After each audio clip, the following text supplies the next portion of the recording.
নারায়ণগঞ্জে আবারও বেড়েছে ডেঙ্গুর প্রাদুর্ভাব। প্রতিদিন খানপুরের ৩০০ শয্যা সরকারি হাসপাতালে ৩০ থেকে ৪০ জন রোগী ভর্তি হচ্ছে। বেশিরভাগ রোগী অচেতন হয়ে জ্বর অনুভব করে চিকিৎসকের কোনোরকম পরামর্শ ছাড়াই ফার্মেসি থেকে ওষুধ খেয়ে মারাত্মকভাবে ঝুঁকির মুখে পড়ছে। শেষ পর্যায়ে এসে হাসপাতালে ভর্তি হয়ে নিচ্ছেন চিকিৎসা।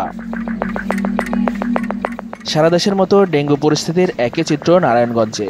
গেল মাসে ২৭০ জন ডেঙ্গু রোগীকে সেবা দেওয়া হয়েছে। জেলা প্রশাসকের পক্ষ থেকে ৪,০০০ কিট দেওয়া হয়েছে।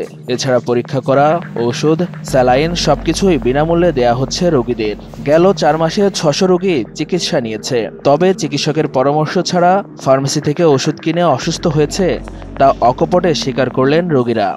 ৪ দিন বাসায় ছিলাম, ওই সময় তো মহল্লার ওষুধ খাইছি মনে করছি সুস্থ হবে, কিন্তু না, আরও ক্লান্ত বেশি হয়েছি। তারপরে জরুরিতে আপনাকে দেখাইলাম, হ্যাঁ আমার 2টা পরীক্ষা দিয়েছে। পরীক্ষা দেওয়ানোর পরে আবার ডেঙ্গু ধরা পড়ছে।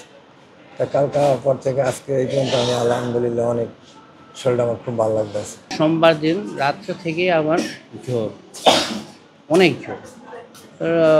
রাত্রে অনেক রাত্র হয়ে গেছে, তো আমি ফার্মেসির থেকে সাধারণ ওষুধ নিয়ে খাইছি, অ্যান্টিবায়োটিক 500 পাওয়ারের, কিন্তু জ্বর কমে না। তারপরে আমি শুক্রবার দিন এটা করছি, পরীক্ষা করছি। পরীক্ষা করার রিপোর্ট হয়েছে যে আমার ডেঙ্গু বি পজিটিভ, রক্তের পার্সেন্ট হলো 91। মাথা ঘুরায়, বমি আসে। এইখানে কালকে আমি স্যালাইন দিছি। স্যালাইন দেওয়ার পরে ভর্তি হওয়ার পরে আর কালকার থেকে আমার আর বমি আসে না। বিগত 3 দিন যাবৎ জ্বরে আক্রান্ত ছিলাম। তো আমার প্রথমত অবস্থা এরকম ছিল যে আমি কিছু খাইতে পারতাম না, আমার সর্বশরীর ব্যথা করতো এবং বমি আসতো, বমি ভাব হইতো, এরকম অবস্থা। আর জ্বর ছিল আমার প্রায় 104 ডিগ্রি। তো সেই মুহূর্তে আমি এখানে আসার পরে ওনারা আমাকে এখানে রেফারেন্স করে। তো এখানে রেফারেন্স করার পরে ওনারা স্যালাইন দেয়, ইঞ্জেকশন দেয়। এখানে মোটামুটি ভালোই চিকিৎসা চলতেছে। প্রথম বাসায় জ্বর আসছিল, তারপরে বাসায় কিছু খাইতে পারতাম না। পরে এখানে আসার পরে যে নার্সে স্যালাইন দিছে, এরপরে কিছু খাইতে পারতেছে, এখন শরীর ভালো লাগতেছে।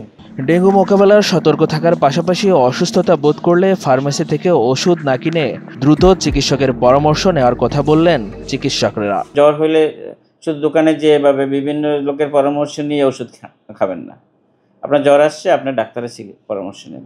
আপনারা হসপিটাল চলে আসেন, এখানে আউটডোরে অনেক রোগী আছে, আপনারাও চলে আসেন। 10 টাকা টিকিট কেটে একটু পরামর্শ নেন।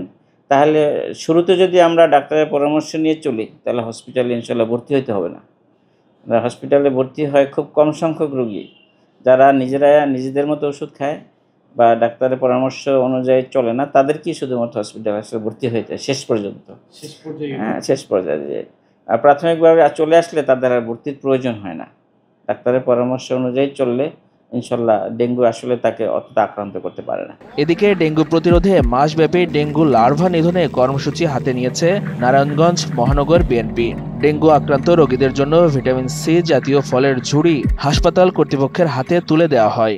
আমরা যদি আমাদের ঘর বাড়ি ব্যবসা প্রতিষ্ঠানের সামনে সব জায়গায় আমরা যদি লাভাংশ করি, এটা অনেকাংশেই উপকৃত হবে। এবং আপনি বলছেন বিত্তবানরা আর ব্যাপারে, বিত্তবানদেরকে আহ্বান জানাই যে এই মানুষের দুর্দিনে আপনারা এগিয়ে আসেন, নারায়ণগঞ্জবাসীর দুর্দিনে আপনারা এগিয়ে আসেন, সেই আহ্বান জানাবো আপনাদের মাধ্যমে। বর্ষা মৌসুম আসলেই ডেঙ্গুর বাহক এডিস মশা বৃদ্ধি পায়। এজন্য ছাদের আঙিনা, বাসা বাড়িতে যেখানে সেখানে পানি যেন জমে না থাকে, এমন পরামর্শ দিচ্ছেন স্বাস্থ্য বিশেষজ্ঞরা।